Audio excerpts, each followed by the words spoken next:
You ever get a craving for brisket, but you just don't have the time or the energy to babysit a brisket all day? Well, today I'm gonna show you how to take this brisket and turn it into this brisket, and I'm gonna do it all through programming, and I'm not gonna babysit it whatsoever. Let's get into it. What's up, barbecue fans? My name is Jake, and today we're working on some brisket, but it's cold outside. It's windy. I mean, I don't know, it's sunny. I don't think you can see it on the camera. When the other camera goes outside, you'll see it is sunny, but it is like 35-mile-an-hour winds. Keep wanting to film outside, can't do it, and the wind blows over the cameras. But I've got some things I want to get done today, but I do want to get a brisket done. And to top it off, it's already 20 to 12. So we're starting this brisket super, super late. Right away, you know, this is gonna get rested overnight. But, you know, I wanna show you how to get through a brisket and not have to babysit it. So we're gonna use the Yoder, we're gonna do some programming here. Let's get this guy open. Now this guy, first tip is throw it in the freezer. Now I actually threw mine in the freezer and went to the store and forgot about it. So it is a little bit more frozen than I initially intended. But you know, if it's hard, the fat is way easier to trim through. So stick it in the freezer for 30, 45 minutes, and then you can start to prep it. You can see I always wear a glove on the hand that's not holding the knife. I prefer to have my hand free on the knife just so it doesn't slip. Gives me a little bit more of a grip. As you can see, it's just definitely a little firm. You got a little pockets of soft ice forming. And this one today is a Creekstone Farms prime brisket. Actually, I thought it was a Costco brisket.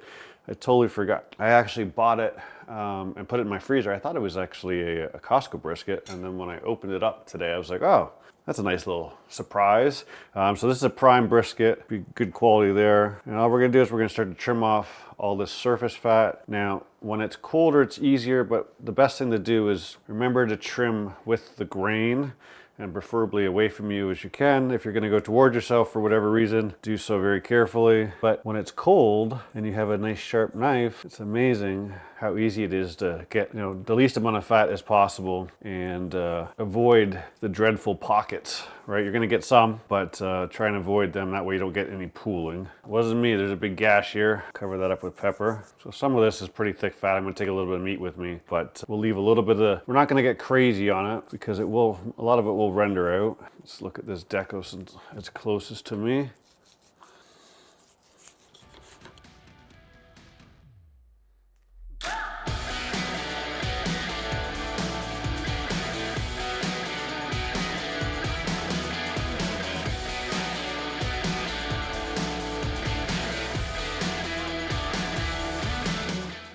All right, so we've got one side done. Let's flip this guy over. I'm gonna get rid of this stuff. I have a ton of this in my freezer. And I'll tell you right now, every single barbecue channel says, oh, you know, grind that up, save it, blah, blah, blah. You can only save so much, and lots of people just throw it out. Contrary to popular belief or what people are saying.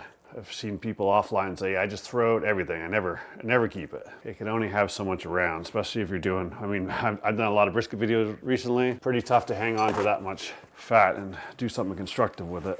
So we don't slide around too much. All right, so as you can see, pretty big old fat cap right there, but it is fairly thin over here. You got this big pocket right here, right? So this is something you want to come down in and kind of make a big C out of there. Like, look how thick that fat is right there. All right, so it coming in here.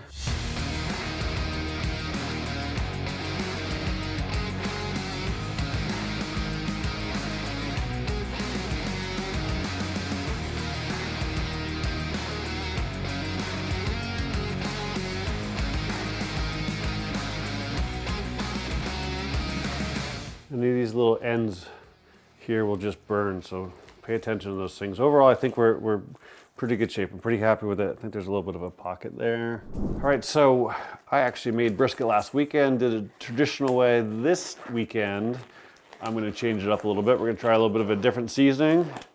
We're gonna use our Cattleman's Grill Lone Star brisket rub, salt, spices, black pepper, celery seed, and some garlic. So the only thing I'll tell you about this rub is it's a little bit on the coarser side, some of it. So I'm gonna use a binder, which I don't normally do, but it will help this stick. If you're into Kettlemingers Grill products or Meat Church or whatever, got a discount code RumandCook11. Check out atbbq.com and save yourself 11% on rubs and seasonings. And I'm distracted. I'm starting with the wrong side, so we're gonna put that on there and flip this guy over.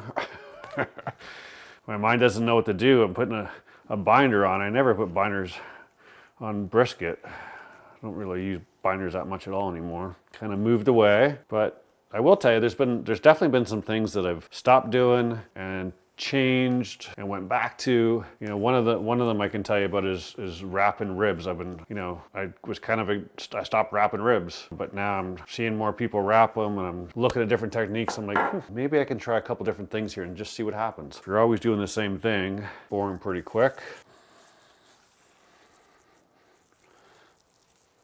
The little chunks you can see there, that's your dehydrated garlic in there, so you need a little bit of a binder for it to stick. Not to toot my own horn or anything, but I'll toot my own horn.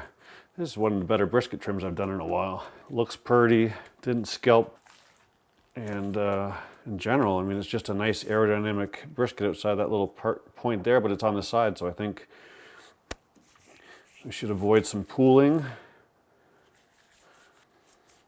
And just W sauce. Love this stuff on beef. Not sponsored, don't have a discount link or anything like that. If you know someone over there, I'd be happy to. That, my friends, is a great looking brisket. So what we're gonna do, we're gonna let this sweat in, we'll go out, we'll fire up our Yoder, and I'll show you how we're gonna program it. All right, so first things first, cheers. First sip of rum and coke is always a good one. It's officially 12:04. Mom said I could have a drink. Just gotta wait till noon. So that's what we do. Let's talk about how we're cooking our brisket today. So first off, we put in some Bear Mountain oak pellets into our hopper. It was pretty empty, so I was able to get the whole bag in there. I also filled up a pellet tube with the same oak pellets, and we put that inside. You notice I didn't light it. We're gonna talk about that in a second. And then, if you saw my potato parve video, what I did is I bought these hotel containers that are like 6 inches deep, about this wide, about here, and I filled it with hot water, and I put it right over the diffuser plate, really the hottest spot right there. That's gonna help heat that up and generate some steam. But because I'm not gonna be here to babysit this, as I hop through our programming and turn it up, I don't have to worry about burning the one end, all right? So it's gonna give you a couple different benefits. And as I said, we didn't light that pellet tube. I'm gonna be leaving in 2 hours. So what I'm gonna do is I'm gonna let this run for 2 hours, then I'm gonna light the pellet tube, but we're starting at 175, so we get some extra smoke there. So let's go through what we're gonna do here. As I said, we're set at 175. Currently we're at 159, so we're coming up to temperature.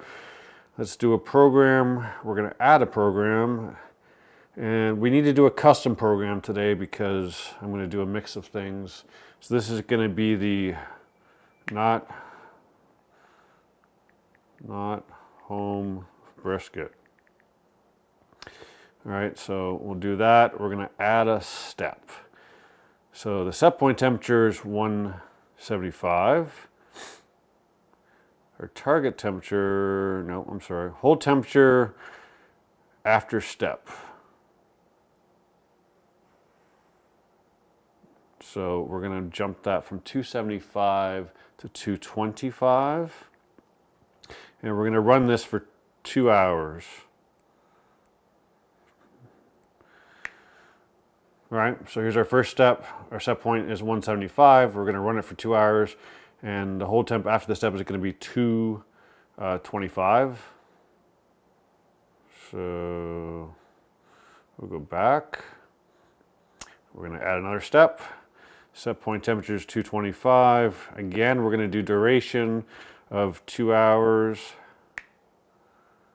And I'm gonna go back. I don't have to do the next step after that. Then we're gonna go into a hold, set temperature of 250, and our duration here is 2 hours. We'll go back.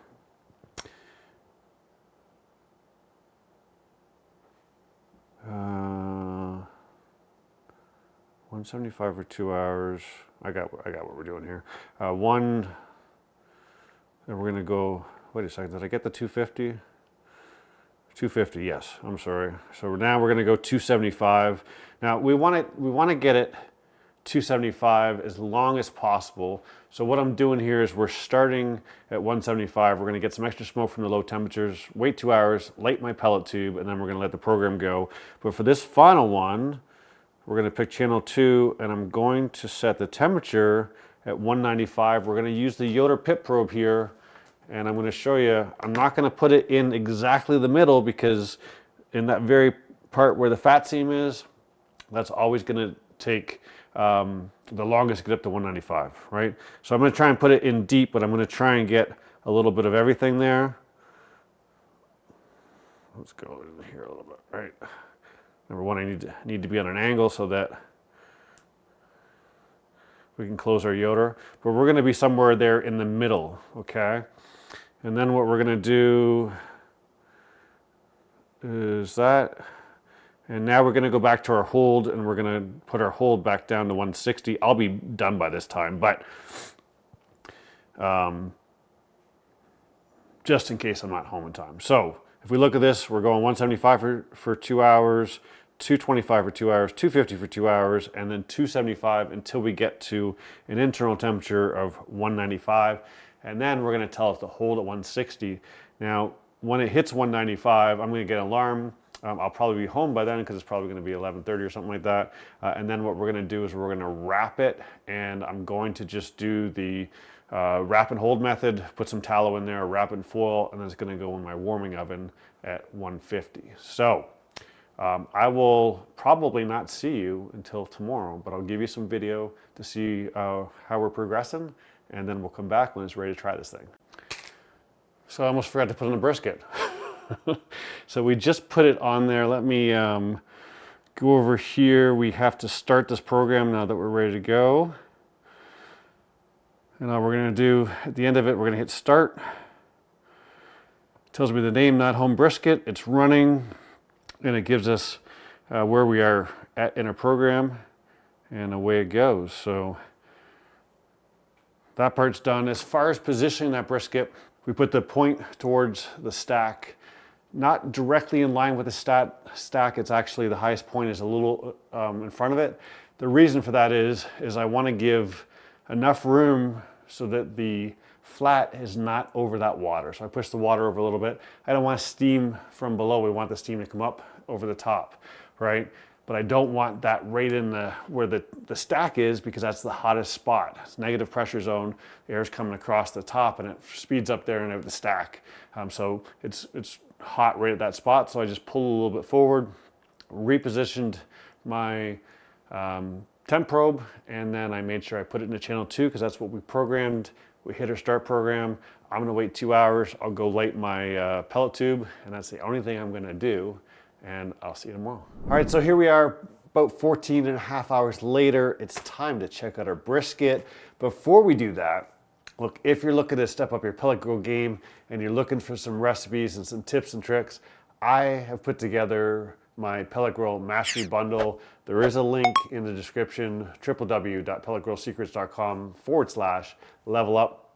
If you're looking to step up your game, I've got 44 pages and over 200 images that are guaranteed to help improve your brisket game. So let me bring you up to speed on what we got going on here. As we talked about yesterday, we programmed in our Yoder and we let it do its thing. It went 2 hours at 175, 2 hours at 225, 2 hours at 250. Then it bumped up to 275, and it went another 5.5 hours at 275. And then once it hit 195, I was actually home by that time, so I just pulled it off. As soon as it hit, I didn't even let the Yoder come down in temp. And we threw it in our warming oven. One of the things I did this year is I broke down and I brought an actual warming oven.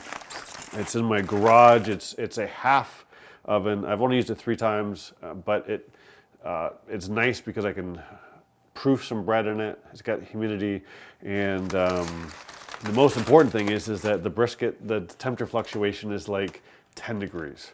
So it is pretty solid. I might talk about it a little bit more after I get some time on it. I've only used it 3 times, so I don't want to get ahead of myself here. You know what? We're going to take this, move my beer over here, bring this guy here, and bring this guy up here like so. And then,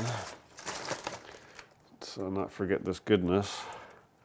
But I also had some tallow that leaked out here, so we're going to take a little bit of here. Once this thing was done last night, all I did is I brought it inside. I got 2 pieces of foil and melted down some tallow, maybe half a cup of tallow, 3/4 of a cup of tallow, poured some on top, poured some on the bottom, and we wrapped it up. Now the one thing, I noticed this edge right here closest to the stack, it was a little firm last night. It's softened up nicely. But normally when I do a brisket, if I'm here, about 3/4 of the way through, I will rotate it around. All right, just had to fix the lighting a little bit there with all the foil. It looked a lot brighter, and because this guy is so dark, I wanted you to be able to see it in all its glory. Beautiful looking brisket, if I do say so myself. We're gonna go right about here. Oh, I didn't. Cut it properly, there we go. A little dry on that one end, it looks like. But, I mean, for not doing any work so far, that looks pretty darn good. I mean, obviously the taste is where it's at. I am going to just start slicing away.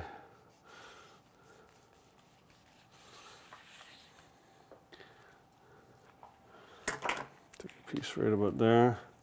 I mean, as you can see, it is super juicy. Looks like we went just a touch too far. Should have moved my probe a little bit. So we're just starting to fall apart. However, for not doing any work whatsoever, I would say we're in pretty good shape.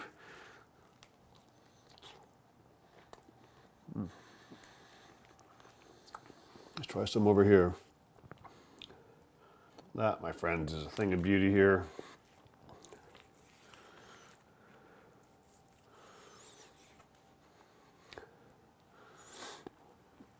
One more piece. I mean, tell me that doesn't look good.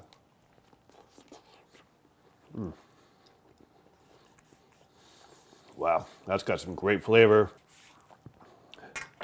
There's a shot of your point, nicely rendered.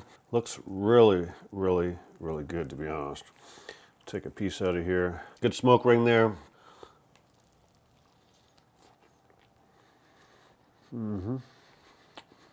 That, my friends, is absolutely delicious. Really, really happy they would come. The only thing I would change is I would move the pit probe more towards the flat a little bit. We went just a touch too far. You can see it broke a little bit, but overall it's pretty darn good for not doing anything except for letting the program run on a Yoder. Add in that smoke tube, and the 2 hours at that super low temperature, we've got some delicious smoke flavor. And this is something that you can serve to anyone, and you can be proud of what you made. If you liked the video, please give it a thumbs up. Don't forget to subscribe. Thanks as always for watching. I'll see you soon.